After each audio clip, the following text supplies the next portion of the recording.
ቃላት በእንግሊዝኛ ቋንቋ እንደዚህ ያለ እርባታ ሊኖራቸው ይችላል። ነገር ግን ልናስተውለው የሚገባን ነገር አለ።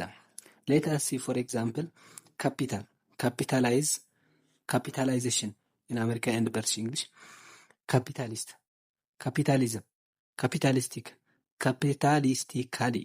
Let us see one by one.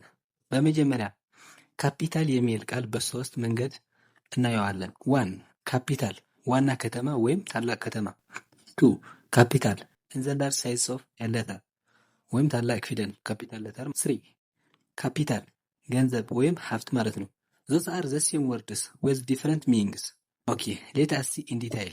1 ካፒታል እንዳለው ዋና ከተማ ወይም ሴንተር፣ ሌላ ፎርም የለውም፣ ካፒታል ብቻ ነው። ሁለተኛ ካፒታል ፊደል ወይም ካፒታል ሌተር ማለት ነው። ፎርሙ ደግሞ ካፒታላይዝ፣ ካፒታላይዜሽን ኢን ብሪቲሽ ኤንድ አሜሪካን እንግሊሽ። ይኸው ካፒታል ማለት ታላቅ ፊደል፣ ካፒታላይዝ በታላቅ ፊደል መጻፍ፣ ካፒታላይዜሽን በታላቅ ፊደል አጻጻፍ። 3 ካፒታል ገንዘብ፣ ኢትስ ሩት ወርድ ገንዘብ ወይም ሀብት። ካፒታላይዝ ኢትስ ፎርም ገንዘብ ኢንቨስት ማድረግ፣ ተመሳሳይ ነው ከላይኛው ወይም ካፒታላይዝ ከታላቅ ፊደል ተመሳሳይ ነው፣ ነገር ግን ትርጉሙ ይለያያል። ካፒታላይዜሽን ይህም ተመሳሳይ ነው። ኢንቨስት የተደረገ አጠቃላይ ዋጋ ወይም ገቢ ማለት ነው። ካፒታላይዜሽን ማለት በዚህ ትርጉም።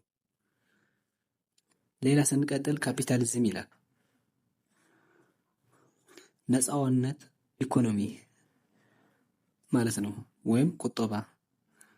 ካፒታሊስት ሀብታም ሰው፣ ካፒታሊስት የምንለው ሀብታም ሰው ማለት ነው፣ ወይም በነፃ ቁጠባ የተሰማራ ሰው ማለት ነው። ካፒታሊስቲክ፣ ካፒታሊስቲክ የካፒታሊዝም መርህ ያለው ወይም ካፒታሊዝም የሚከተል ሰው ማለት ነው። ስንቀጥልም ካፒታሊስቲካሊ ይላል። ይህ አድቨርብ ማለት ነው። ካፒታሊስቲክ የሚል መርህ ማለት ነው።